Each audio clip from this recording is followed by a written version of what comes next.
Hello and welcome to the It Doesn't Hold Up podcast. We review and reevaluate things we remember fondly from our childhood and years prior to see if they still hold up. And more often than not, they probably don't. My name is Michael Smith and I am joined, as always, by my co-host and good personal friend, Stuart Shepherd. Stuart, how you doing, mate? Smith, what the fuck are you doing? I do the intro. Oh, sorry about that. I just kind of figured you've had a busy week. I thought maybe I'd just take over and cut you a bit of slack. Well, it's true. It's true. So, yeah, as you've mentioned that, we'll take an opportunity to say that. So this week, I became a father for the first time. My baby son was born. And yes, I am seriously sleep deprived. In the last week, I've probably had about a grand total of 3 hours sleep. So, yes, thank you, Smith, for jumping in and picking up. Very kind of you. You're very welcome. You're very welcome. How are you? I'm tired, very tired, but he's totally worth it. Love him to death. But the show must go on. The show must go on. Tiredness or no tiredness, we are here to cover all the things we love. Or not love. We'll see. Right. Well, before we get into this episode's nomination, which was nominated by Smith, we'll talk about last episode's feedback, which was American Pie. Now, don't know what feedback you got, Smith, but I had quite a few. Was this better hold up? It's a classic. I love the terms making sex, sexual activity, vaginal region, and Stu's general awkwardness about talking about sex acts. Yes, my Hannah, my oft-discussed, never-seen girlfriend, thought that was absolutely hilarious. How awkward you were, and how you didn't get any less awkward the more you talked about it, and how you decided to cover a sex comedy whilst being incapable of talking about sex. So very British. Oh dear. And the golden bit of feedback I got was also, I no longer feel the same about sausage rolls or baked Alaskas. Neither do I. Oh, mate. Hilarious. All the people that saw me at A&E. Anyway. Yeah, indeed. Oh, did you get any other additional feedback to that? No, just that it was a very enjoyable podcast. And on that note, I would just like to take the opportunity to give a quick shout out to a friend of the podcast, Ed Curry, who listens every week. And hello, Ed. Hi, Ed. Thank you for listening. And yeah, shout out to you this week. Awesome. And yes, it's actually a special episode this week. This is the 20th episode we've done, which is amazing. So we celebrated the 1 year anniversary a few episodes ago. This is the 20th anniversary. 20th anniversary? 20th episode. So we've been going for 20 years, Smith. But yeah, so no, this has been an awful lot of fun. And thank you, Ed, and everyone else who's tuned in or watched or listened, whatever else. So thank you for supporting the podcast. It's been lots of fun and there's still more to come. We'll find out at the end of the episode what we're doing next. Right, so this episode's nomination, which came from Smith himself, is Crocodile Dundee from 1986, which tells the tale of Mick Crocodile Dundee. Yeah, Mick Crocodile Dundee, who is a bushman. Crocodile Dundee. Yes, we'll come with that, yes. Michael J. Crocodile Dundee, who is a bushman and is somewhat of a local legend where he lives in Australia. American reporter Sue Charlton goes to interview him, and he comes back to her with New York can. Hilarity ensues, fish out water comedy. That sums it up, really. Yeah. Did it hold up? Yeah, no. That's quick. That's a quick podcast. You can tell he's tired. We're just going to skip to the end. Yeah. Also, I don't know about you, but I had a very different interpretation of what a bushman was. Yes, quite. Thought it was going to be something akin to American Pie again, but yeah. I believe both. Yeah. So this came out, as I said, 1986. Now, we have covered 1986 before with Flight the Navigator, so hopefully Smith has got something a little bit different, a little bit more interesting. So, Smith, take it away. 1986, what was going on? Well, I have, as I have done in previous episodes, gone back to our friends at the Weekly World News. Of course you have. To find out what was happening in alternative news, by which I mean wrong news. So, first of all, the Russians have been at it. They found two things. First of all, they found Atlantis in the North Atlantic, and they've got evidence. Okay. They've got evidence. Didn't say what that evidence was, nor did they prove that evidence. They've also seen huge angels in space. Russian cosmonauts apparently saw huge angels with wings the size of jumbo jets flying around space. And finally, in the news section of this, before I go on to the predictions section, a dwarf 23, sorry, a cigar smoking dwarf 23 wins Pretty Baby contest. So someone watched Who Framed Roger Rabbit, took inspiration. Oh, the Pretty Baby contest. Now, there's also in the Weekly World News, and this is from, I went back to see what the predictions were for 1986. This was the December 1985 edition. Countess Sabak's predictions. Now, I'm just going to give you a couple, ones that stood out to me. Dynasty will finally surpass Dallas as TV's #1 show when producers succeed in snaring Richard Nixon to play a top diplomat. I'll let you guess how many of these actually happened. Yes. Dolly Parton will launch a new bra for well-endowed women, but the company will go bust. Boom, boom. My personal favourite, A-Team's George Papard will found his own private detective organisation, setting up offices in dozens of cities around the country. Oh, and brilliant. finally, the Bermuda Triangle will come to life as a huge supertanker and a foreign military ship vanish without a trace. These are quite specific predictions. Very specific, yeah. Quite specific. And as it turned out, wrong. I was going to say, do people know something we don't? From the Russians, one more. A Soviet space probe, perhaps related to these angels, who knows, will experience difficulties re-entering the Earth's atmosphere and crash in France. The crew will miraculously escape injury, but the French government will confiscate the spaceship. Again, very specific for a prediction. Yeah, who the fuck's writing these? Philip K. Dick or something? Countess Sabak. Oh, right, okay. I did check. I did my research. None of these happened. Quite disappointingly, George Papard did not set up his own private detective agency. Oh, thanks a lot, George. Anyway, that what was going on and what was meant to be going on, but ultimately didn't go on in 1986. Oh, well, thank you, Weekly World News, as always. Right then, so back to Crocodile Dundee. So, must we? Yeah, I mean, you chose it. You made your own bed, you lie on it. So, as it turns out, I think I wanted to choose Crocodile Dundee too, but we'll get to that. Yeah, we will get to that. For me, they're very one and the same. But right, so how old were you when you first saw this? How did you come about it? Like, what was your first interaction with Crocodile Dundee? Well, like all small children, I was fascinated with Australia. So, no, I can't remember, to be honest. It would have been almost certainly on endless repeats on ITV. Yeah. It was one of those films that as a child was always on, or at least this and the second one were always on. Yeah. The two just sort of melded together into a Antipodean adventure. Yeah, I found that when I was watching this one. I was like, hang on, isn't that supposed to? Oh, it's the second one. So it's like, yeah. You see, this is, I thought the first one was all her in Australia, and he didn't come to New York until the second one. Yeah, it's the other way around. Exactly. They're one and the same. Who knows? Who cares? But yeah, no, I was the same as you. I don't ever recall us renting it from that dodgy off license. I don't remember getting that from Blockbuster Video. I remember it just being on like an ITV on like a Tuesday night and watching it with my dad because there was a few scenes that resonated with me when I watched it. Oh yeah, I remember that bit. But legitimately not watched it in years and years and years. But yeah, I remember watching it at some point in the early 90s on ITV. I must have been about 8 or 9, probably something like that. Yeah, I think probably it would have been around primary school time, probably 7 or 8 years old. Okay, cool. All right, so we've seen set, we've discussed where we were. Shall we get into the inverted commas plot? Whatever there is, yes. The plot of this action comedy that contains neither action nor comedy. Yeah, I got this from Sky Store to watch this at £3.50, and the synopsis was hilarious comedy starring Paul Hogan.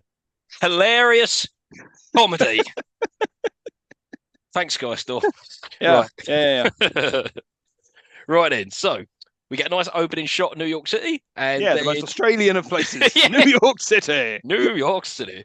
And we're at the newspaper headquarters. I think it was called Newsday, I think I wrote down. I was very tired when I watched this. I'm very tired when I subsequently watched it. And we see Richard Mason, who I've written down is cut price Judge Reinhold. I didn't know Judge Reinhold was... Oh, it's not Judge Reinhold. It's not Judge Reinhold. No, Richard Mason is on a call to Sue Charlton. Sue Charlton sounds like a weather lady. Is Sue Charlton a weather lady?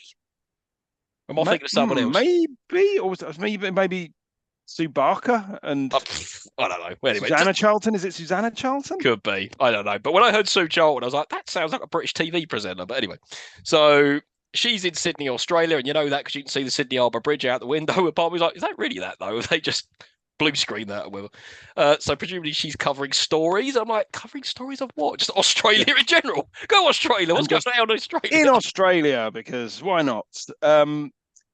Yeah, I was kind of thinking it was a really nice apartment. That it kind of gets explained a bit later on, but it was very nice. Yeah. It's And also the bit where she's talking to him on the phone about Crocodile Dundee, and she says, I remember this line, it kind of first stuck out to me, which is, and his name's, get this, Michael J. Crocodile Dundee. I was like, that's a perfectly normal name. And the crocodile's clearly his nickname. I don't quite understand why you said, get this, as though he was going to be named like Mr. Poopy Butthole or something. It's that'd be a completely like, different film. his name's, get this, Michael Knockers. I mean, Michael Poopy Butthole. Amazing. But yes, no, she's out there covering stories. She's got the story about some dude apparently got his leg bitten off by a crocodile and he's survived for many days out of the outback and whatever. So he's like a local legend and he's agreed to meet with her for a story. I was like, okay. And yeah, Richard and Sue appear to be a couple. So okay. And yeah, and then what happens next? Oh yeah, the opening credits, and yeah, they're pretty cool because then we get some really Produced nice by- shots of the outback. Yeah, go on. Sorry. oh, it's funny you say that. I've written down Australia really is the barren land of nothing. Well, yeah. I was like also it. noted that it was produced by Rimfire Films, and I thought I've had a Rimfire before, but that was after a particularly hot curry. Indeed. Oh, and we've also been told straight away from the credits that Sue is played by Linda Kozlowski, and it's her first film. It's like introducing Linda Kozlowski. I was like, I wonder if this will show throughout. Spoiler alert, it does. She I had assumed as a kid for some reason that she was like properly famous and in other stuff, and then when I went to do the research for this, she is not. No. She's in maybe 2 other notable things apart from stuff with Paul Hogan. Yeah. Which is strange. It's also in the credits. It has original story by Paul Hogan. And it's like, well, A, and spoilers for trivia later, no, it isn't. And B, I bet it is because it casts him as the most cool man in the world.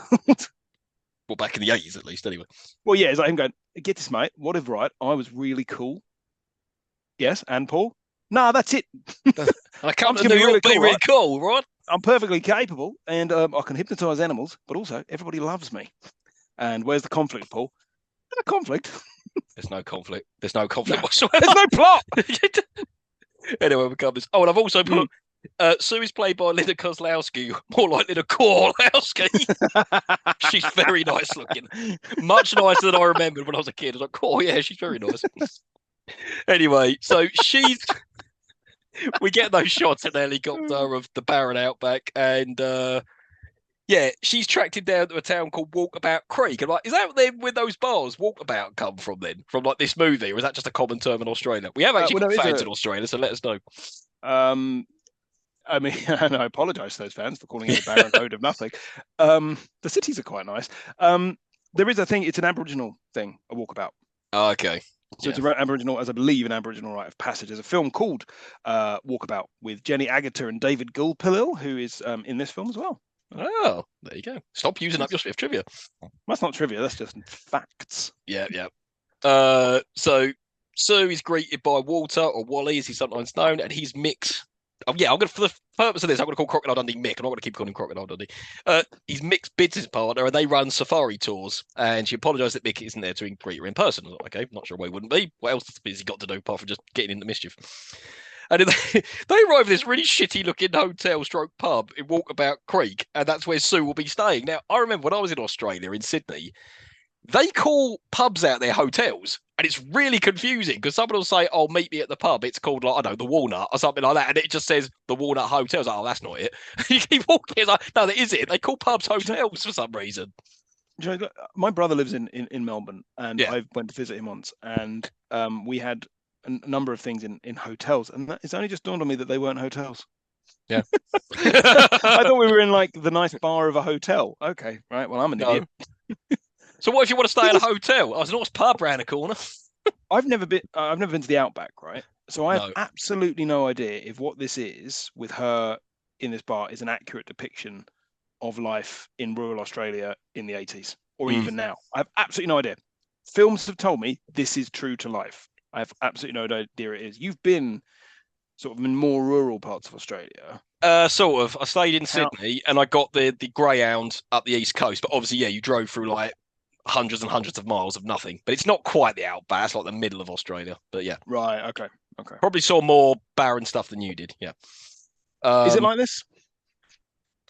Not as shitty, but yeah. Pretty shitty. Yeah, pretty shitty. But yeah, on a side note, I used to love those walkabout pubs. You get the odd one now and again, and they just kind of just disappears. Oh, that's a shame. Yeah, and then Walter reminds Sue that she owes $2,500 for this interview. I was like, why? I know he's like a local legend in Australia, but why are you paying some random man who's suffered a crocodile attack $2,500 Aussie? Well, I mean, it seems like what they're going to do is take her out into the wilderness and lead her around for a week. So I think that's pretty quite reasonable. Well, like covering all expenses, like Yeah, snakes and all that shit you're going to eat out there. Right, cool. Right. And then this pub, stroke hotel, is full of really rough Aussie rednecks, and they play really strange games. Like some dude's got a beer in his hand, and they keep punching him in the stomach to see if he'll drop it. It's like, yeah, I'm not sure I want to take part in that.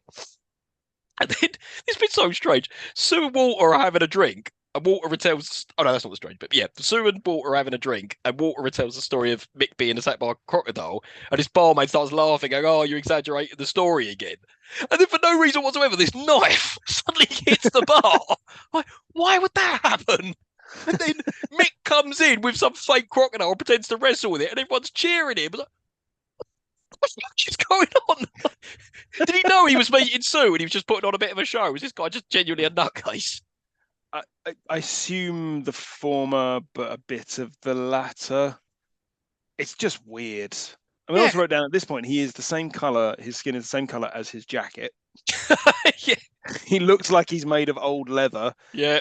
Or put together from hot dogs. Yeah, no, I always remember as a kid as well, like, isn't he like a lot older than her? Like, why? He's like 20. He's 20 years older than her. Yeah, okay.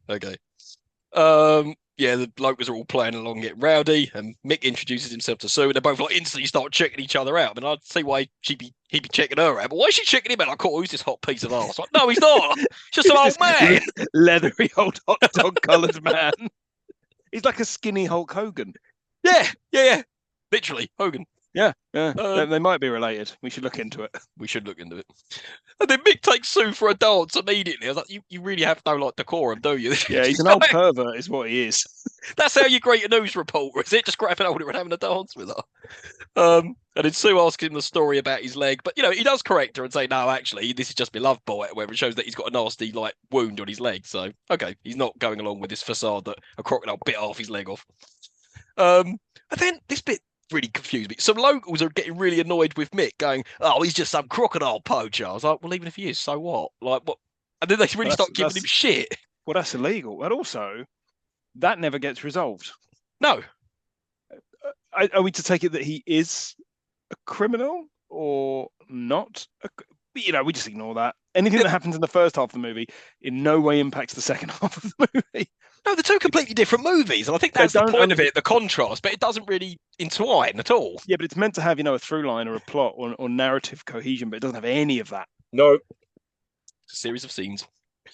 And then, yeah, one of the locals doesn't use bad language, but then Mick just lays one of them out and says, "Oh, you should never use bad language in front of a lady." And I'm like, what bad language? What did he say? Unless it was cut. I don't know. I don't know what to get into it. It might be part of your Swift trivia. If it's not, remind me to say something about various alternative versions of this movie. But yeah. There are, but yeah, we'll get to that.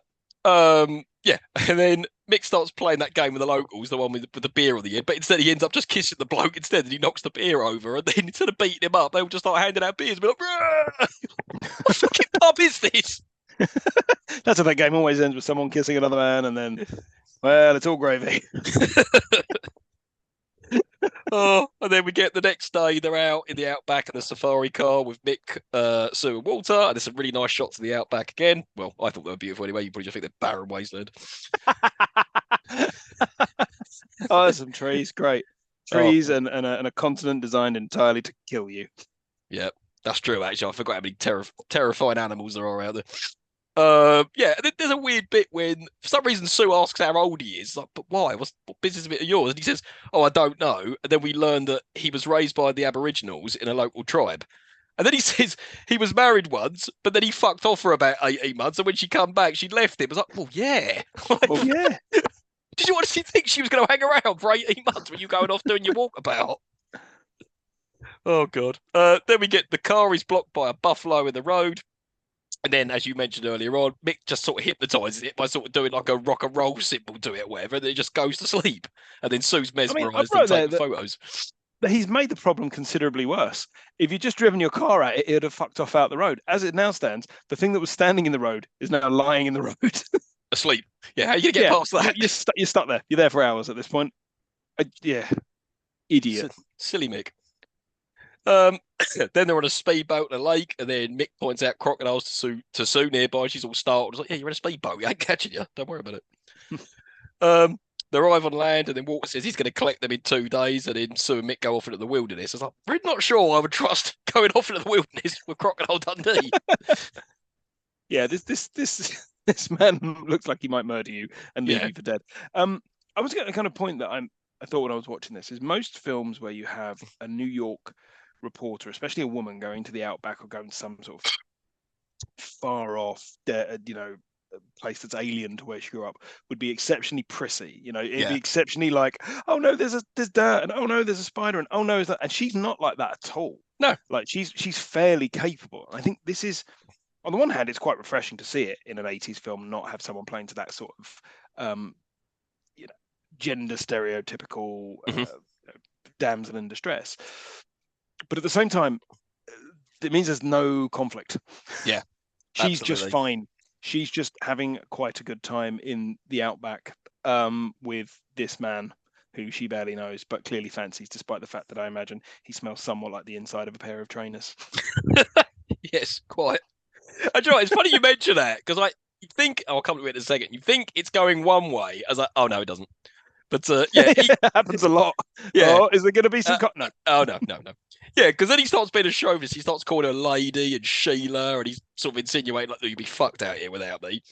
And then, which we'll come to more in a minute. And then Mick takes Sue to his old fishing boat where it capsized and where the croc apparently attacked him, and it's stuck in a tree.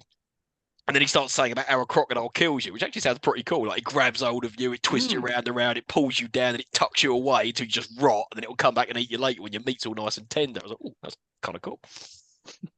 If you're on the business end of it, it's not. No, we just don't antagonise the croc. But yeah, and then Sue finds bullets in the boat and questions if he was fishing or poaching. And again, that's the end of that. You never hear any more about. Yeah. There's again no conflict, None. nothing, and he doesn't care. It's like a bit earlier when he said, "Well, what day is it today?" He doesn't know. He doesn't care. He's like, "Oh, he's the coolest man in the world." Doesn't know how old he is. Doesn't know what day it is. Yeah. Never been anywhere else in the world. Yeah. But the thing is, it doesn't even pull up. Like, she proves that she is more than capable of surviving in the bush without him, with the exception of one little interaction with the crocodile. His misogyny is never pulled up. Never. At no point does he ever apologize for or is actively corrected on his assertion that she is less capable than him. Yeah. And then what happens? Oh yeah, then they go to where he camped last time, and then Mick asks Sue if she was ever married, and she says she was once, but he's probably now marching with the gay Nazis. Like, what? What the fuck does that mean? Is that supposed to be an insult, or is he literally marching for gay Nazis? I really didn't understand what that meant at all. He's very confused. All I've written down is that she's divorced to a bloody liberal. Oh, he's too liberal, eh? Hey, what's he like? the shame of it. Yeah, married to a liberal. Nazi. And then Mick says he doesn't protest to anything and he doesn't care about world politics. It's none of his business. He's so cool. He's so cool. He's such a cool dude. Oh, what's it got to do with me, mate? I'm just out here. I'm not hurting anybody. I mean, fair. But yeah, no, he's so cool. No, not fair. They start discussing Aboriginals, how they own the land, and then during this conversation, he just gingerly kills a very poisonous king brown snake and just tosses it away. He's so cool. He's so cool. What a cool dude. Oh, mate, no bother, right? Snake comes up, tries to bite me, kill it, toss it away. And Paul, then what happens? Oh, nothing, mate. I just killed the snake. There's no conflict in this film. No, none. No, it's not like later on he gets bitten by a brown snake and she has to go off to get the antidote. No, nothing like that. Nothing like that. Snake. Nah, I don't know if you're supposed to like him or not. He's somewhat like a proto Vin Diesel. Yeah. Like, he thinks he's really cool, despite the fact he's an old man that dresses inappropriately. I don't know if I'm supposed to like them. It's like we get like He's- 45, 50-year-old men in nightclubs chatting up 18-year-olds. Oh, please don't do this. Yeah. That's Crocodile Dundee. That's Vin Diesel. Yeah. That's that. He's only one beat off of talking about verbally, and then Yeah. Peter's Fast and the Furious. Dundee.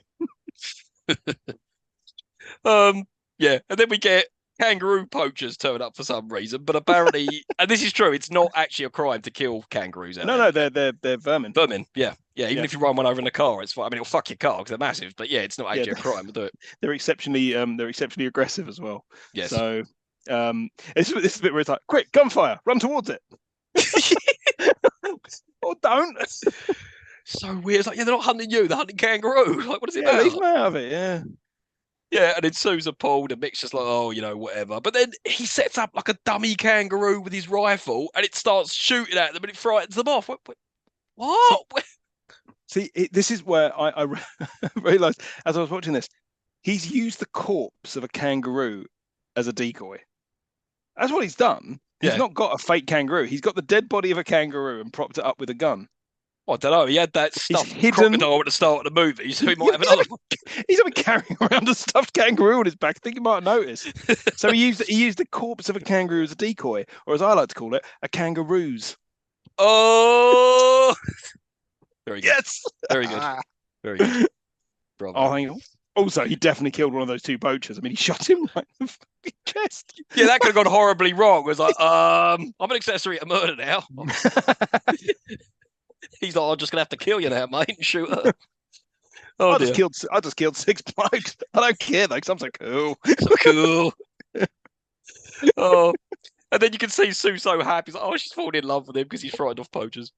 We get some more nice shots of sunrise and wildlife, and then Mick's having a shave with his massive knife because he's so cool. He's so cool. Look at me shaving my knife, mate.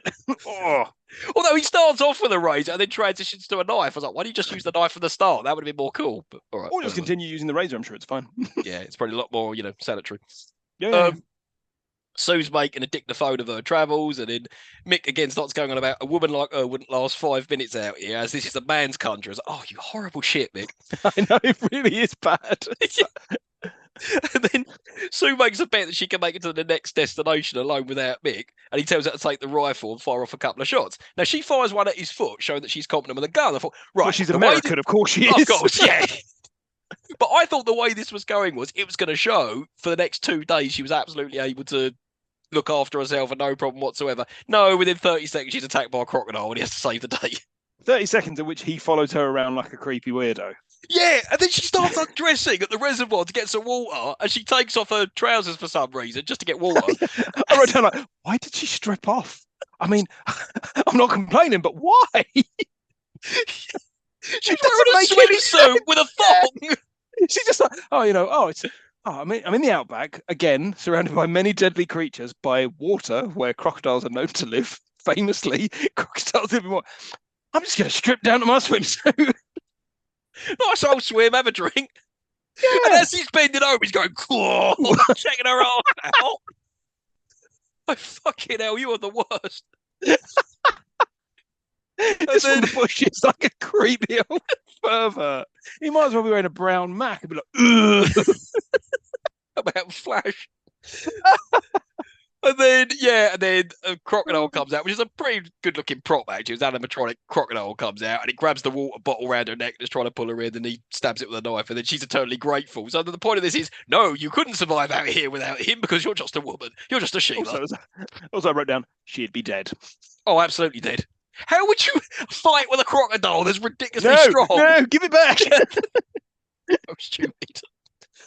Then we get a Star Wars wipe to night time, and then they just there's a lot of that in this.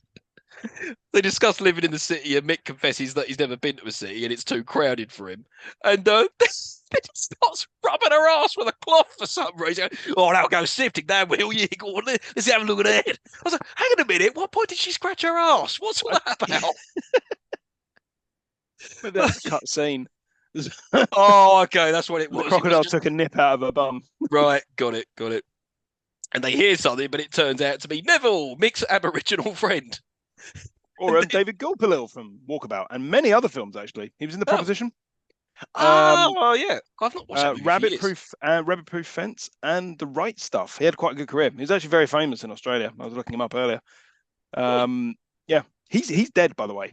Oh, and As is the person who plays Wally. As is the person who plays her boyfriend. As is the person who plays her dad. oh, There you go. oh, that's morbid. All right. Yeah, Okay. everyone Well, apart from the main two basically are dead. the two shittiest people in this movie are dead. Are still Yeah, alive. they're, Right. they're Okay. still around. Yeah. All right. Cool. Cool. Cool. And then Neville says that Sue can't take his photo because he's got the lens cap on. How funny. And I noticed as well he had quite a nice watch as well. Even though he's meant to be like an Aboriginal, he's got a watch on. That was actually quite funny. I actually thought this whole Aboriginal piece was quite nice, like the Yeah. dancing, and it was quite nice to get that touch in there because it didn't need to do that. No.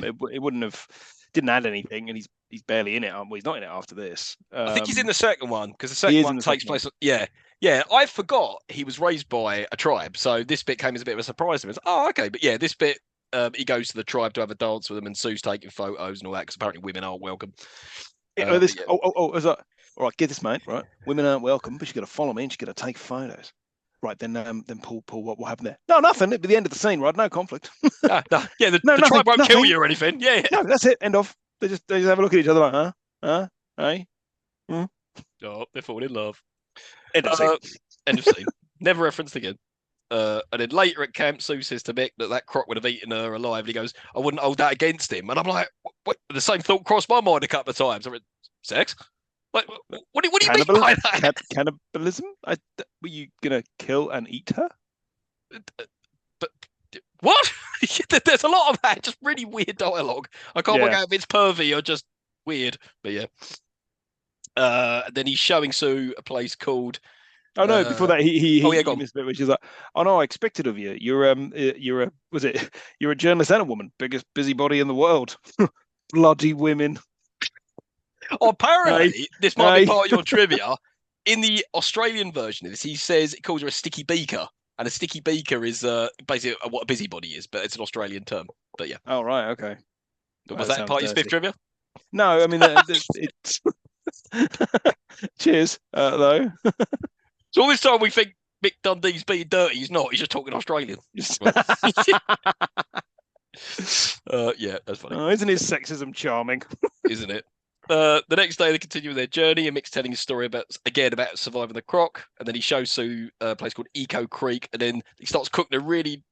Is it a lizard? It's a goanna. Iguana. I thought he said goanna. What the fuck is a goanna? No, I think he's called it iguana, but it's an iguana. The eye for some reason. I don't know. Yeah, along with a selection of grubs and bugs, and he says the bugs and grubs you can live with them, but they taste like shit. And then he starts opening a can of beans with a knife. The thing is with this, there are, and this is the kind of problem with this film all the way through. There are jokes, right? There are jokes in this film, but they all fall completely flat. Yeah, none of them are funny. I don't think I laughed once. I was kind of watching. No, like, I understand there's a joke there, but you can't deliver them. Yeah. Hilarious comedy. Remember, hilarious comedy from Australia's funniest man, Paul Hogan. Yeah, then they're swimming in the creek, and we get more nice shots of the surroundings, and then Mick's fishing with a stick. And then this is what was Sue tells Mick that she wants him to come to New York City with her. As going to be a good story. It will be good for the story that she's covering. And then they exchange a kiss. I'm like, hang on a minute, you got a boyfriend? Like, we know Paul Hogan's very sexy, yeah, but why are you doing this? Yeah, so this later on when the boyfriend's being a bit of a dick. I mean, she's also cheating on him. So like, I don't, I can't hate him because she's been an absolute. This bit where she's like, "Oh, I'm going to kiss you. Would you mind?" I was like, "Oh no, definitely wouldn't. You attractive younger woman."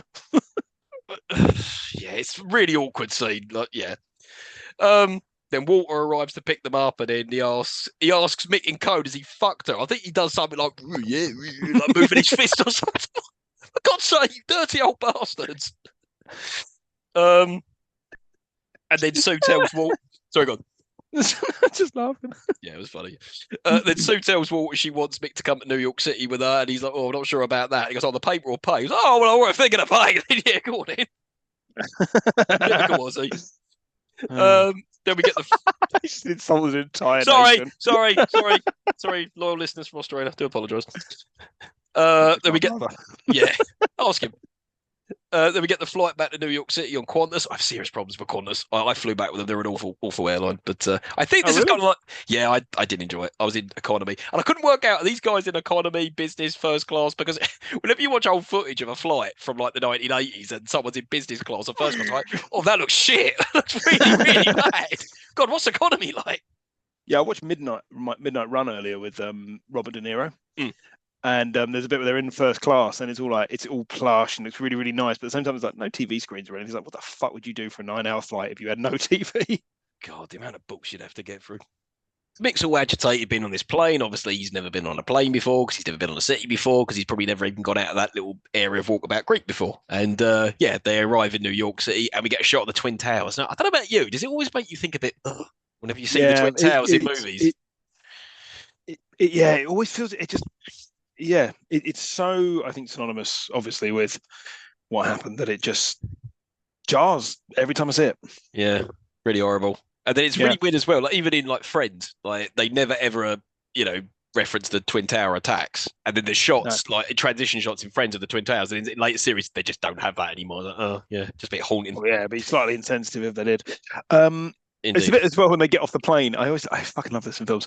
People getting off a very long flight, fresh as a daisy. Yeah, 24 hours sort of flight. Yeah, the boyfriend's like, "You look great." It's like she'd look like shit. Yeah, I'd probably be really shit mood as well. Not all bubbly. Oh yeah. Oh, hello. But I mean, I've got like 9-hour flights to America, and I'm just like walking like a 90-year-old man, sweaty. Oh, what time is it? Oh, I'm so drunk. Mate, I've flown to Mallorca and been pissed off, and that's like an hour 45. But yeah, anyway. But then Richard greets Sue at the airport. They embrace, and again, I'm like, "You cheating bitch!" And I was like you've just kissed Mick like 36 hours ago or whatever. And then Sue says Mick got detained at the airport. He made a fuss when the customers wanted to check his suitcase. What the fuck did he have in there? Although we'll find out later what some of the stuff he had in there. And then this bit really jarred me. Mick seems to be getting confused as what an escalator is. I'm like, yeah, but he's not a feral man. He is a man. He can see how things work. He doesn't seem to know what an escalator is for some reason. Do you think will that escalator joke come back at any point? No, nothing. Absolutely not. So that was weird. That was weird. Again, I can see there's a joke there. It's not delivered well, nor is it funny, but I can see there's a joke there. Yeah, they're trying. They're trying. Yeah, Lord knows they're trying. We're very trying. Then we get a shot of Mick is in a limo with Officer Al Powell driving. Yeah, I saw that. I'd forgotten he was in this. I was like, yes, Al Powell, Will Johnson. Oh, it's funny. And then I don't know why this does strike me as something that an Aussie person probably would do. Mick just starts talking to a random someone. He's going, "Oh, good day, mate, Mick Dundee. I'm in New York for a few days. Maybe I'll see you around." Oh, for fuck's sake! Please don't bother this man. It's so cringe. So cringe. When they drive off, the guy looks after him like, "What? I don't get that. What was he looking like? Is it because it was a limo? Had he not noticed it was a limo? And he was like, wait a minute, this crazy person was talking to me from a limo? Probably that. Yeah, again, and there's he's a joke the there for some somewhere. Reason. Yeah. That one's less. Why is he in the front? Is it some? Oh, is it like I assume I assume like he's like a working man type thing. Like right. He's like, sitting in the back of the limo until later when he does. He's worked out that he doesn't need to sit up front anymore. Indeed. They arrive at Mick's hotel, and then Mick is spectacularly racist to Al Powell, and he asks him, "What tribe are you from?" I was like, "Oh, God." And then he starts asking him, like, "Why have you got a flash car?" and that sort of thing. Oh, the scene is quite funny. You see Mick inspecting the engine, going, "Oh, yeah, that's quite nice," but that was quite funny. It's again that fish out water comedy where you're like, "Oh, is going to be a misunderstanding? Is it going to cause hijinks?" No, it won't. Everyone just thinks he's charming. There's no hijinks. Nothing will happen. Yeah, we could have had Al Powell getting really fucked off with him, and then we could have had Sue come back and say, "You can't speak to people like that here," that sort of thing. No, he's just like funny. He's a racist. Oh, Mick. Oh, this silly Australian man.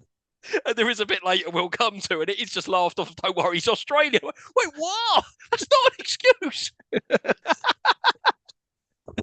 Oh yes, I know the bit. Yeah, you know the bit, right? Yeah, Sue's booked a table at a nice restaurant for her, Richard, and Mick that night for dinner. Why? I don't know. Weird. And then we get Mick smoking in the hotel lift like an absolute arsehole, right? Now I know you could do that in the 80s, but don't do that. It's really gross. Oh god. It is that thing now when you watch 80s films, especially like PG 80s films, where it's just like people walking around smoking all the time. Like Yeah. the Ghostbusters. It's got fags hanging out their mouths half the time. It's like, okay, cool. Well, if you go back and watch old Tom and Jerry cartoons, they're all lighting up cigarettes in the cartoons. It's weird. Yeah, and then Mick is in his hotel and he's really overwhelmed and confused. Like, why is this hotel so big? How many of us are staying there? And I was like, oh, you silly. This hotel was for you. Oh, It was very big and very nice thing for the 80s, I must say. Apart from that shitty TV that he hasn't looked at. that's probably the best they could do at the time. Yeah, I guess. And then Mick misunderstands about how tipping a bellboy works. But to be honest, I kind of agree with this because I've been to America and I've never actually had a bellboy show me up to my room with my suitcase. But that would really piss me off if they're standing there all like, "Is there anything else you need, sir? Hmm? Yes. Will you have yourself a good day?" It's like, yeah, I need you to fuck off. Yeah. I need. I think I'd end up insulting them. I'd end up giving them like $2 bills and they'd still be standing there like, yeah, just get out. Oh dear. Then I remember this scene clear as day. Like he goes to the bathroom and he's getting really confused what a B-day is. And for some reason, Sue seems embarrassed to tell him what a B-day is. I was like, but why? It's not anything that terrible. You just say, well, you use it to wash yourself after you've been at the toilet. Why couldn't you just said that? And she goes, I'll leave you to work out what it is. And then we cut to him shouting, it's for washing your backside. And then he just gives him a thumbs up. Why couldn't you just tell him that? Again, I see a joke. It's not a funny joke. It's not executed or delivered in any way well. But I can see, they were trying. They were trying. I mean, also as a Brit, I find the concept of a B-day odd. Well, I'm sort of with Mick on this one. I'm not. No. Well, a bit of advice for you: if you ever go to Bali, which I highly recommend, every single toilet in your hotel is fitted with a bum gun. Right, so there is a button on the side of your toilet. You press it, and it shoots water up your ass. It gets you clean as a daisy. I cannot stress that. Wouldn't want a separate thing. I wouldn't you could eat your dinner off that. Yeah, so clean. I wouldn't want to go to a separate apparatus to do it. Do maybe a volleyball, but you can get it. No, they're amazing. Well, honestly, you'll never look back. Yeah, you're right. Anyway, and then we get shots of enough of toilet humor. You get shots of what? Stop it. Anyway, no. Then we get shots of Mick taking himself for a little walk around NYC, and he keeps going around a bit saying like, "G'day." What do you honestly think these people are going to reply back? I might start doing that. Some people, at least one person does. I mean, it's friendlier than London. It is actually. I've been in New York and people are friendly. Yeah, exactly. G'day, mate. Wallet. Thanks a lot. No, that's true. Actually, I was in New York and me and my wife were in a bar. I just randomly, this dude started talking to us and just bought us a drink. And at first I thought, oh, this guy's dodgy. He's going to rob us. Like, no, just a nice bloke. I was like, okay, that's cool. Yep. Mick's overwhelmed with busy crowds and traffic. And for some reason, he climbs up on a pole to see around. I'm like, is this supposed to be like when you're in Australia and you're climbing up a tree to see where you are or something like that? I really didn't understand the point of this scene. And then the policeman sees him. Oh, hold on. Right, mate. And then this policeman comes, and he gets me down, right? And then what happens, Paul? What happens? No, nothing. He just drops me off home, right? No conflict. No, and then the policeman gives his knife back to him. And here's your knife, Mick. Why is he carrying a knife around New York? And not a small knife, a big fucking knife. And why did the policeman give it back? None of it made sense. Giving him a ride back on the horse, confiscating his knife and giving it back, and wishing him a good day. Endlessly charmed by this man. He's Australian and we've never met anyone like him before. It's like, again, it was like written by Paul Hogan. It's like, yeah, but fuck it was. He's written himself to be the coolest dude in the world. I mean, Jesus. He's so cool. So cool. Then what? Yeah, and also, how the hell did he get that knife through customs? Unless that was in his suitcase, because that's what he said. Oh, he was getting agitated about them going through his bag. I'm like, but what? His suitcase or his hand luggage? Because knowing him, he probably took that knife in his hand luggage.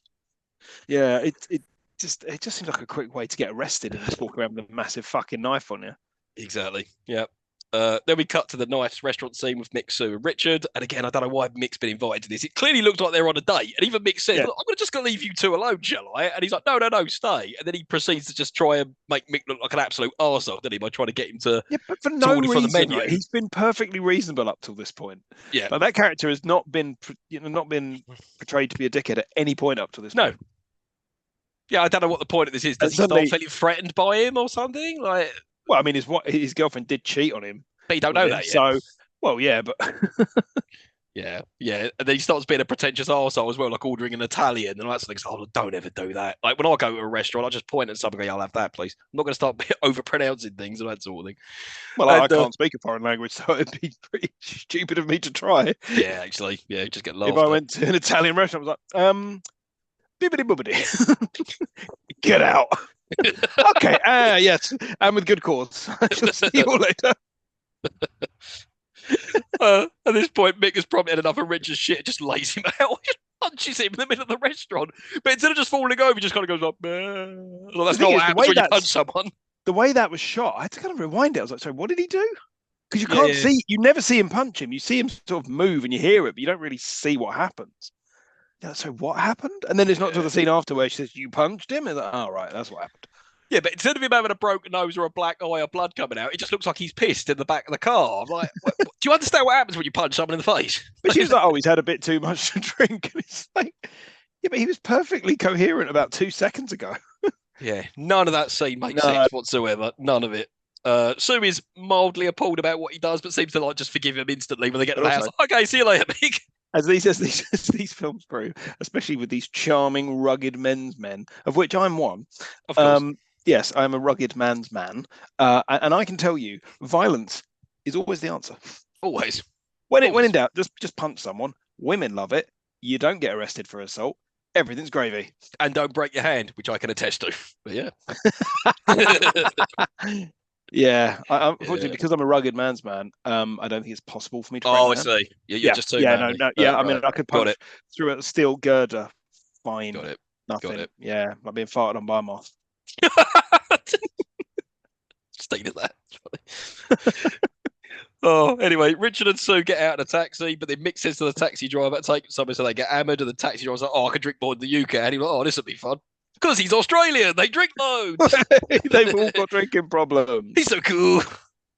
It comes instantly to a bar and the taxi driver is hammered, but Mick's absolutely fine. And he seems to be entertaining an entire bar full of people. With tales of he's just being Australian. He was like, I found a shark, right? And I cut it open, and it was a boat. There was a bunch of Malaysian, Filipino people in it. They're still alive. What the fuck? That didn't happen, Mick. And then this really awkward scene where this black geezer comes over and starts talking jive to him, and he doesn't know what's going on and stuff, and then they do an awkward handshake. Like, oh no. But that's all right. The black geezer thinks he's so cool. He's so cool. Oh god, that bit was horrible. Again, no conflict, nothing. It's just that's all that happens. Yeah, because at least like in Rush Hour, when Jackie Chan makes an ass of himself, a big fight, happens. None of that happens. And this guy just goes like, haha, silly Australian, and walks off. At this point, we are an hour into the film, and I will ask you, Stu, what is the plot of this film? There is none. There is none. She went to Australia, he came to New York. That is it. There is nothing. A Tale of Two Cities.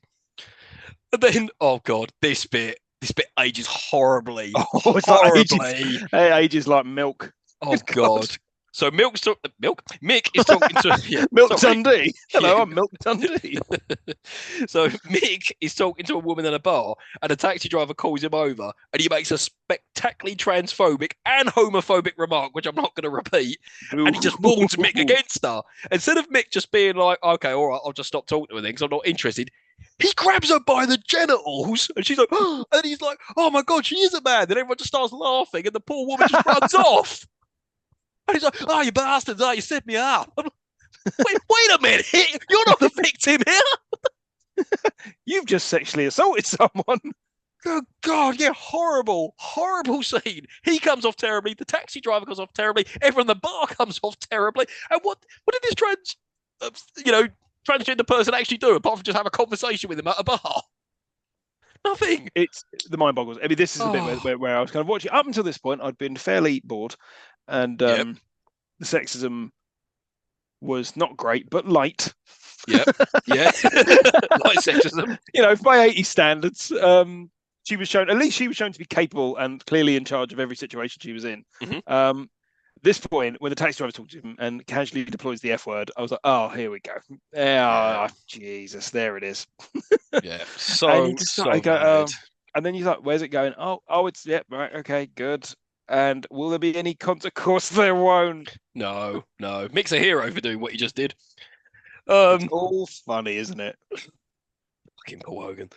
Anyway, so the taxi driver goes to look for the cab because he's pissed and doesn't know where he's parked it, which don't know why you'd be driving with him. And then Mick starts talking to a couple of sex workers, not realizing they're sex workers because, they don't have sex workers in Australia, apparently. Yeah, I mean, I refuse to believe this man does not know what a prostitute is.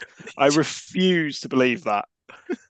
So blissfully ignorant, but yeah. Or at least if he does it, if he got to understand the concept, right? He's not a blithering idiot, right? It's like you said earlier with the escalator, right? You know how things. You can look at something and understand that that's how this thing is working. Yeah. Right. At the end of the escalator, your feet aren't going to get chopped off by an invisible blade. You'll just step off the thing. In this way that you live with people. You've got to know. You have TV, you have radio, you have culture. You've got to know this. Like it's. I refuse to believe. It's like later on when she gives him a hot dog and he's like, "What's this?" It's like that. I refuse to believe you don't know what a hot dog is. Yeah, I'm sure even the Aboriginal tribe know what a fucking hot dog is. Yes. Oh dear, so silly. So he's talking to these sex workers, not realizing they're sex workers, and he thinks, "Oh, I'm about to pull them," and then their pimp comes over and starts giving shit to them. Now, this scene is so jarring. I don't know what version you watched, but he clearly says, "Look, are you going to fuck one or what?" Right? And it's kind of dubbed. So he goes, "Are you going to screw one or what?" And I looked into it, and apparently the Australia one says, "Are you going to fuck one?" And the American one wants to get it down to a PG-13. So they horribly dubbed it, so it sounds terrible. Well, anyway, because we've established earlier on, Mick doesn't like terrible language in front of a lady, but he's got no problem grabbing their genitals. He punches the pimp in the face. Oh dear, what a gent. And the taxi driver rescues Mick, and then off they go. And then we get a hilarious scene of Mick in the bath, and he's washing his clothes at the same time. And then Sue arrives, posing as Rosita the maid, and she starts like sticking her leg out the door and being all hot. And Mick's like, "Oh, Rosita, love, I think you got the wrong idea." Before this, she just wanders into that hotel room. It's not her hotel room. She just wanders in, leaves the door wide open. And the maid's like, we're gonna play a trick on him. It's like, what hotel is this? You'd be fired. This always annoys me in movies anyway. We explain it in the Lawnmower Man, when people could just openly walk in someone's hotel room. It's like, no, that's not how hotel rooms work. That's some sort of safety. Then she sees the the sleeping bag on the floor and stuff. No, there's something quite patronising in the way she finds him cute. Because he is a man that is 20 years her senior. She's treating him like a child that she weirdly wants to have sex with. Yeah, and I refuse to believe he knows what a bed is. Yeah. You know what a bed is, Mick? Yeah, it's more comfy than the floor. Much. And then Mick's hiding his cock with his hat, and then he realises, oh, it's fine. It's just Sue. Haha. Star Wars wipe. And then we get Mick and Sue are getting photos on landmarks, and you was like, I really wanted like a fun montage song at this, but we didn't get one. They're just up the top of like the Empire State Building. Yeah, I think it is. Yeah, and it's weirdly low key, and he just stands there and she takes a photo, and then that's the end of the scene. That's the end of that. Yeah, okay. And then the aforementioned hot dog scene as well. And then we get the payoff of, you can live with it, but it tastes like shit. And I've written down great banner. But also, so don't say that in front of the man that's selling you a hot dog. Yes, I was expecting him to be like, "Oh, bloody cheek." It's just like, it's terrible. It's like it looks quite nice. Everybody with that bit in the Naked Gun, they squirt ketchup and they squirt mustard on each other, and then they just turn around and get the fender for no reason. Hilarious. I also noticed in this because they're in Times Square, there was a massive billboard for Midori. Oh, was there? I was like, oh god, that horrible watermelon liqueur. There's a massive billboard in Times Square. I don't know. Maybe it was all the rage in 1986. Who knows?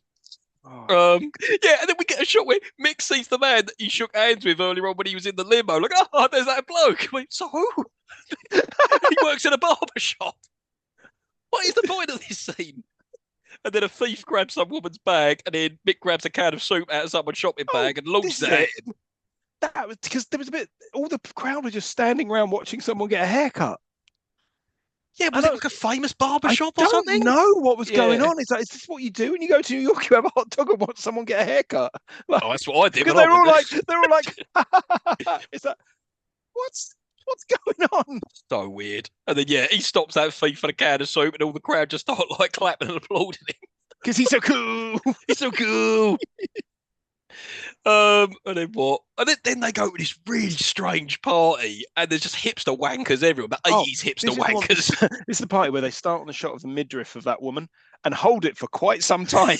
They follow her around. It's like, what am I watching here? Is that the woman who's got like writing all over her dress or something? Yeah. Like, And you just kind of follow her around. It's like, what? But not any of just her midriff. It's like, okay. Does like the director have a belly button fetish or something? He's like, ooh. Quite possibly. Then, oh Jesus, another really problematic scene. So Sue introduces Mick to a lady with a very deep voice and quite mannish features, and then instantly Mick feels her genitals again. It's like, what? Well, no, Why? I think this is supposed to be. I think this is supposed to be just a gay man. No, I think it is a bird. But it's not. Really? It's not. It's a gay man. Oh God, you got me wondering now. But I don't know. It is a gay man. The scene was whatever it was. The situation, I don't mean the person. Whatever the situation was, I didn't know what was going on. It wasn't explained properly, but Mick starts talking to somebody and feels like to grab this person's crotch. So I think it's the guy's part, and he's a gay man. I'm pretty sure that's what's happening here. He's just very effeminate. Right. And he's wearing sort of like one of those old sort of Norma Desmond-esque like headscarves and all of that kind of thing, because he grabs him by the crotch and he's like, he's Australian. I'll have to go there. It's like, oh God. God. Why is this happening? He said, I was just checking. Like, Mick didn't look appalled once he realised this person didn't have a cock. I don't know. It was such a confusing scene. I'm gonna have to look this up now. I'm gonna have to because I need to know if I'm right or not. Regardless, he should not have done it, and it was horrible. But yeah, instead of the person being you're normalising sexual assault, which you absolutely like. This is why people watch stuff like that and go, it'll be fine, especially when it's against kind of gay people or transgender people or people that are in any sort of minority. It's like it normalizes that kind of behavior because you think, it'll be fine. They won't mind. Like, they definitely will mind. Like, and 99.9% people will mind if you grab them by the genitals. 0.01% are weird and won't mind it. Exactly. I think Sue doesn't even look appalled or anything. She laughs it off and goes, "Oh, don't worry, he's Australian." No, Sue. How do you feel someone grabbed your genitalia? But yeah, no. So it was terrible. And then, this person says, "Oh, maybe I should go there someday." And then this bit, I was like, Mick, again, you're this stupid. Mick finds a bloke in the kitchen doing a load of blow, and he misunderstands what's going on. So he starts boiling up a saucepan full of water and pours all this bloke's cocaine into the water and says, just put a towel over your head and you sniff it. And instead of this bloke being absolutely appalled at what just happened, he just goes along with it. Oh, all right. Was this guy completely out of it? He just didn't know what was going on. Well, it's also, I think he invents crack in that moment. Oh yeah, just inhale it. Yeah. There you go. It's very, very, very, very strange. I mean, but before that, he smokes weed. Has absolutely no effect. Was it weed? I thought he was smoking a cigarette, and then someone takes it off him and goes, "Oh, that's good shit," and he just sort of smells. Goes, "Shit." I don't know. Yeah, it's meant to be weed. Yeah. Oh, okay, and it has no effect on him. He's so cool. He's so cute. And then, Sue says, "Oh, you do realise you wasted all that man's cocaine?" He's like, "What's cocaine?" He went, "It's a drug." Like, again, I refuse to believe. Australia doesn't have cocaine. I have been offered cocaine by an Australian man, right? So I know it exists out there. So don't give me that. So there. Then we get Mick speaking to Walter back in Australia on the phone, and Mick sleeping on the floor and hanging on his clothes on a washing line like a bum in the middle of the hotel room. And then he's telling Walter that he might stay a little while longer in New York. And here we get the most iconic scene of the movie, and I've remembered this scene wrong, right? So Mick and Sue are leaving the party, and a gang member comes up to him and goes, "Right, give me your wallet," and shows him a flick knife. And then Sue goes, "Give it to him, Mick.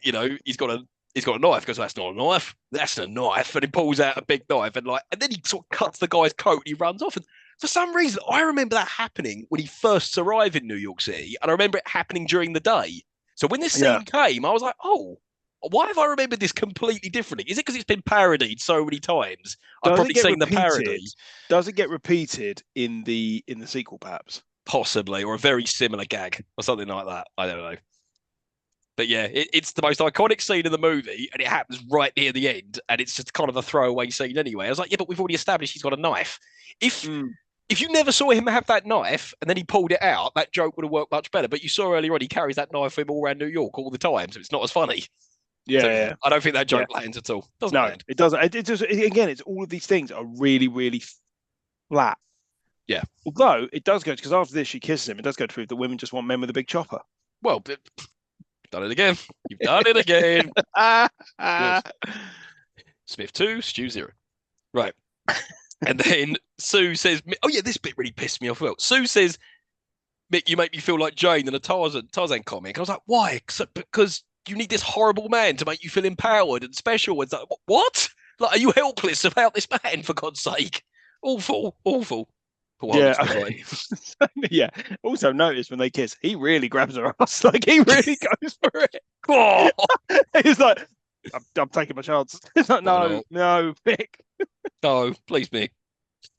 And I've put, she has a boyfriend, let's not forget. Well, yeah. Yeah. Then we get Sue in the newspaper office, and Richard's showing her her article, and he wants to run something by her. But then suddenly Sue's father, who actually owns the newspaper office, I forgot to say that, he owns the whole newspaper, and he invites her to a party that night along with Mick. I'm like, but why? Like, surely the story about Mick has already been published now. Why are you invited him to this party? Her dad's like, thank God you're back safe. Like, she's been back for a week. And they knew where she was at all times. You know? Yeah. Oh dear, but yeah, you're right. He has been back a week. Then what happens? Yeah, Mick arrives at the party, and they're in the limo again, driven by Al Powell. And then some dogs charge at Mick, and he does that hypnotic thing again, which hypnotizes them, like he did with the buffalo. Yeah. But then when Al Powell walks over, they try to kill him. It's like, oh, the dogs are racist. Yeah, racist Rottweilers. And it's a fancy party, and of course Mick's making a real dickhead of himself with jive handshakes in front of the butler. I was like, oh God, stop. Meet Sue's father, and they will exchange pleasantries with him and other guests, and then Sue and Mick have a pointless conversation about psychiatrists and talking through your problems. Like, what? There's just a lot of weird conversations in this movie that go nowhere. Like, why? Yeah, and again, everybody loves him. There's no, like, he's like, oh, he's going to be a fish out? Nope. No. All fine. No. Absolutely fine. Yep. There's dinner at the table, and then they're welcoming Sue home, and then suddenly Richard does a very cringe wedding proposal, and he doesn't even wait for her to say yes. He just starts forcing the ring on her finger, and she's all like, what the fuck is going on in this film? Why are women just not allowed to be who they want to be or say anything? It's just like, I'm doing this now, you must agree. Yeah. But also, she doesn't say yes, and no, we know that she likes Mick, so there's no jeopardy here. None Absolutely whatsoever. No, Mick looks sad, but not really. And then he leaves the party all dejected, and Officer Al Powell gives him a bottle of booze to make him feel better. Then you get a shot of him walking along in Times Square, and he just gives it to a homeless person for some reason. All right, cool. And then he thinks... Well, so this is it, right? So he's basically... Al Powell has a bottle of booze, despite the fact that he's a driver of a limo. And drunk a considerable amount of it. Yeah, quite drunk a considerable amount of it. Mick is in the back of a limo, which clearly has a minibar, which he's not using. That's awesome. And then he steals Al Powell's booze and gives it to a homeless person, which is, I mean, don't give alcohol to homeless people. Yeah, that's not the honourable thing. You would have been better off giving them some food or something. You know, give them a bottle of booze. And the homeless person's like, God bless you. Mick thinks he sees the same sex workers from earlier, but it's not. But in the same pimp daddy comes up. Now, this time he does swear. He does go, oh, you're the one who doesn't like bad fucking language. So I think it's because it was a PG-13. They could get away with one fuck, not two. So that's why they bleeped it out earlier on. And then Mick probably lays him out again. But this time some goons come to duff him up, and then he realises he doesn't have his knife. Like, hang on, at what point did he lose his knife? There wasn't a scene at the party where he checked it in with someone or something. So he must have left it at the hotel. Oh, isn't it like, later doesn't... Sue's got it, has it. But there wasn't a scene where he gave the knife to Sue. That's what I found really confusing. I was like, hang on a minute. Or maybe it was a cut scene. I don't know. And then for no reason, Al Powell suddenly comes to the rescue and runs a bunch of them over, and then pulls a bit of metal off his car and throws it up like a boomerang. I'm like, oh God, this film is just going off a cliff at this point. This is the nearest thing that we get to jeopardy. And actually, those two henchmen that attack him, one of them. Write it down. One of them just looks like a middle manager at a bank. Just this big guy with like a tie on. It's like, what are you doing? Most least threatening man ever. And then Mick makes another really racist comment about Al Powell being part of a tribe. Like, you sure you're not part of a tribe? And Al Powell's like, oh Mick, you racist. Oh, Mick, you daft old racist. And then Sue's trying to reach Mick's hotel room and he's not responding. And then the receptionist says, oh, he's checking out today. And then Mick's saying goodbye to the doorman who we briefly saw earlier on. And then he walks off saying he's going to walk about. They both do each other's accents. Like, oh, hilarious. He says he's going to go explore USA. And the doorman again, directs him to the subway. everybody really loves him. And despite the fact he's not been tipping them, they wouldn't love him. They'd No. fucking hate him. No, he's racist. He's misogynistic. He's homophobic. He's doesn't tip anyone. He gets into fights with people. He drinks too much, but everyone loves him. Yeah.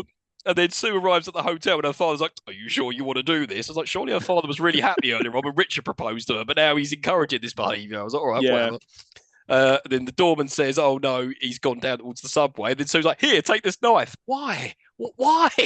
Yeah. The doorman's all happy. He's got his knife. Also, how's he getting? Right. So first of all, he's like, "Oh, I'm going to go on my walkabout." It's like, well, I'm pretty sure that's contravening the terms of your visa, and at some point you will be deported from the US, Mr. Dundee. Also, how's he getting into the subway without any money? Oh, He's going to just walk onto a train. Actually, and even when he was going to the bar earlier on, was he on the ponce from everyone, or did he actually have any petty cash with him to buy beers? I have absolutely no idea. Makes no sense. Sue's running for her life after him for some reason, and then she needs some raper in the balls who tries to attack her or something. Okay. For no reason. He's just No like, reason. It's like, oh, jeopardy. There's no jeopardy. Out of my way, raper. Bang. Yeah. Again, I think you're trying to engineer conflict when none exists. No, and it's not like they did the whole pretty woman thing that, oh, I love you, but I don't love you. Oh, but this, but that, I'm leaving you. Oh, but I can realize I can't live without you. This just comes out of nowhere. That suddenly she just wants to be with him for the rest of her life. It's like, where did this come from? No, it doesn't make any sense. Doesn't make any sense. And then he's in the subway, and then Sue starts calling out to various strangers to pass along messages. It all goes back and forth. And he goes, oh, I love you. And he goes, oh, let me come and tell her myself. And then they find her, they embrace, they kiss, and everyone starts clapping and cheering. And then it ends. I'm like, it just ends like that. And her dad, even earlier on when her dad drops her off, he's like, oh, if you're sure, no conflict. The dad doesn't hate it. No one hates it. No one hates it. The boyfriend doesn't get a look in. Like, what is there? Is there? It's not like, or if he proposed to her at the party and she says, no, you know what, Richard, I can't do it. I love Mick. And, something like that. But no, it's like, so you've accepted his proposal, but you're not going to marry him. You've broke up with him off screen. What? Yeah, that's it. That's the end of it. There is just not, this film doesn't understand basic narrative drama. No. It's just a series of things that happen one after the other that have no impact on the next thing that happens. And it just occurs. Just occurs. But yeah. That was Crocodile Dundee. They're fish out of water that have no trouble existing in the worlds that they're presented with. It's bizarre. Bizarre film. And not entirely how I remembered it. I remembered scenes. Like I remember the bit with I remember when he first burst in with the crocodile at the start. I remember when the crocodile comes out of the water and he kills it. I remember that's not a knife, that's a knife bit. Yeah. But the rest of it was a blur. I'm like, what? I mean, again, I think I've got the two films wildly like mashed up because the second one is about a Colombian drug cartel. Yeah, it's absolutely bizarre. But I remember bits of that which I thought would be in this. Yeah, I saw this. I didn't think they went to New York in this one. I thought it was all a thing happening in Australia. In Australia, apparently not. Completely wrong about that. It turns out I only have the vaguest memories of this. Yeah, and it's absolutely bizarre. I remember the second one starts. He's on the Hudson River in a boat and he throws a load of dynamite in the water and the dynamite blows up and all these fish float to the water. He's like, oh, great. And he starts collecting them like that. And then the Coast Guard comes over and tells him off. That's how the second one starts. But yeah, I remember very little of the second one. But again, some scenes I do remember and I've just mashed them. But yeah, just weird. But I would rather see the second one, I think, because that's more of an adventure film. This is just a load of shit. Like, just nothing really happens. It's just him walking around being a prat. Yeah, it is literally that. Literally that. It's so bizarre. But anyway, let's rewind back. So we were like 8, 9 years old, whatever. It was on ITV. What did we love about it back then? Or hate about it back then? Oh, I can't honestly remember what I loved about it when I was a kid. Must have been something. Did you hate it about it? Or was you just kind of indifferent to it? I don't know. I don't know. I think I thought it was funny. I think I probably enjoyed the Australian man. Yeah, the Australian man things. Yeah. I think that must be it. Yeah, I think the same. I liked it because it's some quirky man, who's clearly in a place that he shouldn't be, doing weird shit, walking around, threatening people, wearing a cool hat, and that sort of thing. I think that's what I liked about it. I don't remember hating anything about it when I was a kid. I just remember it. But isn't it so weird as some things are ingrained in your mind? Like if someone said, "Oh, like Australia, name some iconic things," you would say Crocodile Dundee. Why Yeah, is this movie burnt into people's brains? I don't understand it. I have You know? absolutely no idea. I think it's because it was very, very popular and it was very, very well received at the time. Yeah. Um, I think that must be what it is. And I Oh, think because it was huge, and it's been parodied as well. I think lots of it is like if you yeah, think exactly. The Simpsons did it, Yeah, so yeah, if The so Simpsons well. did it, then I think, yeah, Okay, well that let's. They're gone. no, I think that must be part of the enduring appeal. Yeah, yeah, and even later movies, like even in Wolf Creek, they sort of reference Crocodile Dundee as well. They say, "Oh, like the killer, who's also called Mick." Like they're like, "Oh yeah, you're like Crocodile Dundee," ha ha ha, type thing. Yeah, Um, all right, let's try and be positive. Was there anything about this you liked? liked no, I don't think Yeah, so. I like it was fucking boring. it was really boring, kind of pointless. I say there's no conflict, there's no plot, there's no nothing. It's just really, really dull. Yeah, the two good things I've written down was it's 90 minutes and there's nice cinematography in Australia. That's it. They're the two things I liked about it. It was 90 minutes. It was mercifully short. Yeah. It Oh was my it was God. reasonably paced. Yeah, I suppose. Yeah. I I mean, I, guess that's I mean, this is just a summarized version, is Linda Kozlowski's acting, the transphobia, homophobia, misogyny, and racism. was she that bad? I don't think she was that bad. No, I don't know whether maybe the sound quality was terrible. I just felt like the way she was delivering her lines, it just sounded like very amateurish. I don't know. Maybe it was just, Well, I mean, it was her first film, so I mean, or yeah. was it? Was it her first film? Yeah, it was. Because it says introducing Linda Kozlowski as it starts. But yeah. Ah. Yeah, it's a fish out of water story that we've seen again and again. We've said there's no real plot, drama, or conflict. The characters are unlikable. It's not funny. It's boring and it's pointless. That is, yeah, that's my summary of why I think it's not particularly good.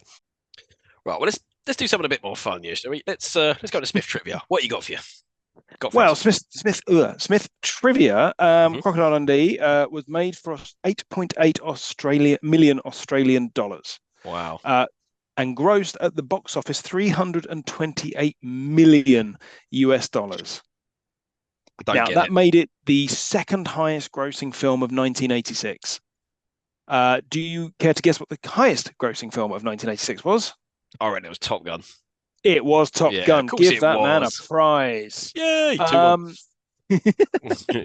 Um, it's going to be 2-2 in a minute. Yeah, I'm Uh, sure. um, it beat films such as, get this, Aliens, Mm. Platoon, Rocky 4, Damn, Runaway I don't. Train, Yeah. The Fly, Big Trouble in Little China, Manhunter, and Blue Velvet. I mean, the fact it beat Aliens is crazy, you know? Fuck it. I I don't mean, get and it. I I've do just, not get how this film made that much money. I don't get it. I mean, maybe it was a time and place thing, right? Maybe Maybe. it was the era, it was a fish out of water comedy, people's standards were lower. I don't Yeah, like.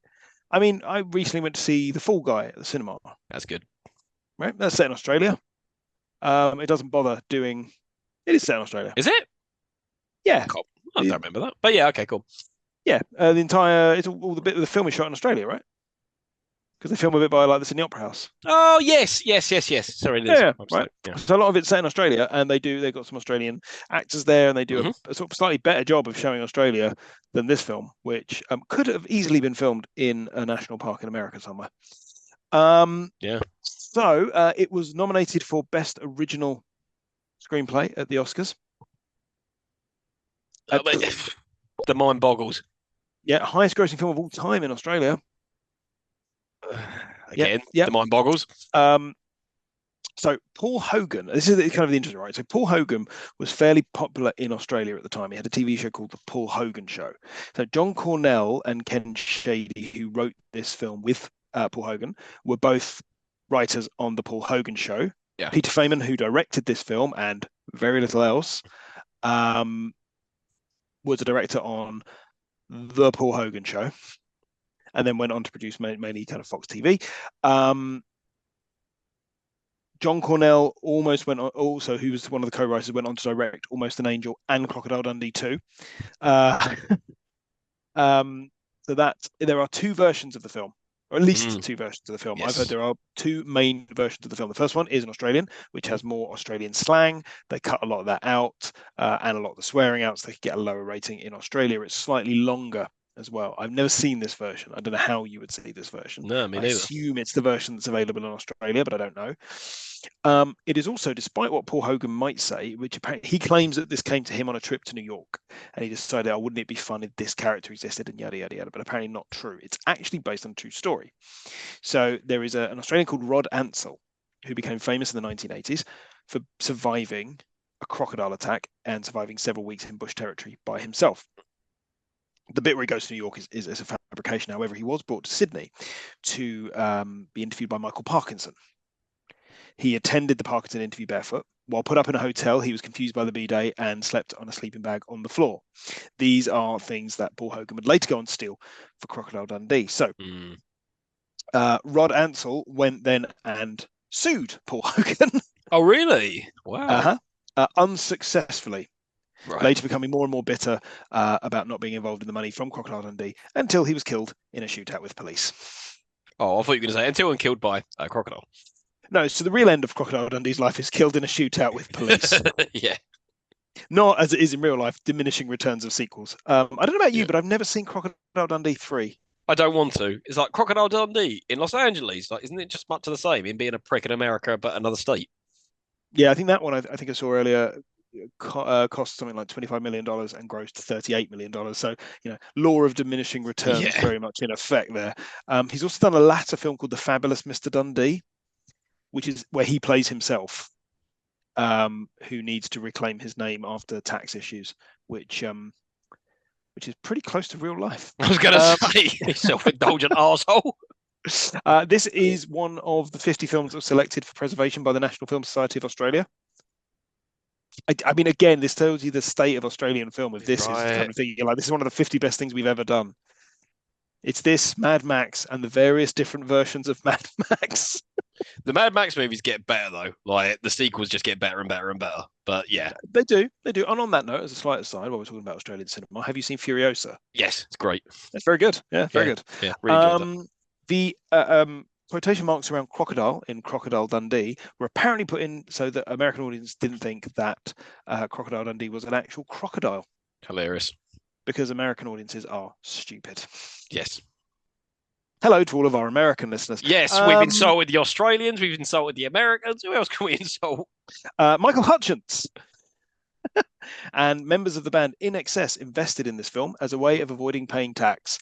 Unfortunately, it grossed so much they made a lot more money and had to pay a lot more tax. Oh. Whether or not this led to a decision to tie himself with a belt around his door and have a wank is neither here nor there. I wondered if you were going to mention that. There is apparently a deleted scene set in Central Park where a young girl is treated by Mick when she scratches her knee, and that young girl was played by Melissa Joan Hart, aka Sabrina the Teenage Witch. Or Clarissa from Clarissa Explains It All. Explains It All, yes. And that is one more thing that I must, because I've researched in the brief, seamless breaks that we have in this podcast. The character of Fran, who I earlier claimed with some certainty was a man, was actually played by a woman called Anne Francine. So it brings a completely different meaning to that scene, and I apologise retrospectively for being quite adamant that it was a man. However, Regardless, I did research it should not have happened, that scene. It should not have happened. No, absolutely. I'm not saying that it's right if it was wrong. No. The actress's voice was artificially deepened to lead to the reason for that joke taking place. Also, Gwendolyn, the transgender or transvestite prostitute in the bar from earlier in the film, was actually played by a woman, not a man. It was a woman dressed as a man, dressed as a woman. The confusion. Yes. I think that is everything I had in Smith trivia. Do you have any other trivia or any bits that you've uncovered, or have I covered it all? You've covered it all. You've covered it all. So I guess the final verdict, does it hold up? No. No, No, it no, it doesn't. It's don't. It terribly don't at boring. all. It's awful. I just This is don't get what it. I don't get it. I don't get it. I don't get why people loved it then. I don't get why people love it now. I don't know why Australian people think of it as a national treasure. There are much better Australian movies. Why does people hold this movie so dear to their heart? I don't get it. I do not get it. I literally, you can boil this film down to that's not a knife, that's a knife. That's all you need. Yeah. That is it. That line is the only thing that can endure from this film. There you go. All right. Well, yeah. That's all we got. Yeah. So it's my turn to nominate next episode's topic that we're going to cover. So, Smith, we are going to do something a little bit different. So we've done some things a little bit different this episode. You did the intro and whatever else, but next episode, we are going to break from the norm. We are going to cover a TV show. Yes, that's right. So our 21st episode, start something new. We're going to cover a TV show. Now, just to give you a bit of context before I reveal what it is, we're not going to go through an entire series of something. That's ridiculous. We're going to pick 2 random episodes of a series and just review it. Now, ideally, it's going to be something where we don't have a continuing narrative. It's just 2, standalone episodes of something and just see if they hold up. Yes. You mean we're not going to pick 2 random episodes from the middle of Lost? No, we're not covering Lost. It never held up. I hate that show. I like Lost. I hate it. Anyway. You're wrong. It's a great show. No, well, anyway. So, no, we're not going to pick... It didn't make sense even if you watched the whole fucking series. Yes, it did. Yes, it did. If you do, I'll explain it to you later. No. So, please don't patronise me. Diagrams and stuff. Yeah, get a whiteboard out and be like, and as you see, it does make sense if you're willing to ignore all of this. Exactly. Nonsense. So, our next episode's nomination is we're going to be covering The A-Team. Not the movie, the TV show of The A-Team. And it's very funny that you mentioned George Papard earlier on. I was like, yep, I'm not going to say anything. I'm not going to spoil the surprise. Oh. We're going to cover The A-Team. That was something I held very dear in my heart when I was a kid, early 90s, Saturday afternoon TV on ITV. So, yeah. Wow. We're going to be covering The A-Team. So I will I'm glad choose... it's not the movie because the movie sucks. I didn't mind the movie. It was all right. Fair effort. But yeah. So we will find 2 random episodes, preferably of the same series, review it, let you know if it holds up, and we shall discuss it. So there you go. Right. So just before we get out of it, just want to plug our socials as usual. So you can reach us on email at itdoesn'tholduppodcast@gmail.com. We're on Instagram at itdoesn'tholduppodcast. We're on Twitter, or X as it's now known, It Doesn't Hold Up Pod. We're on YouTube at It Doesn't Hold Up Podcast. And we are on Spotify, Apple Podcasts, and all other good places you listen to podcasts. And remember, please give us a good review on all your podcast platforms. And we do welcome all suggestions for things for us to cover. So, Smith, is there anything else you would like to say on Crocodile Dundee before we get out of here and regroup to cover the TV show of The A-Team? All I want to say on Crocodile Dundee is that's not a knife. This is a knife. Quite right. And all I want to say is remember that a B-day is for washing your backside.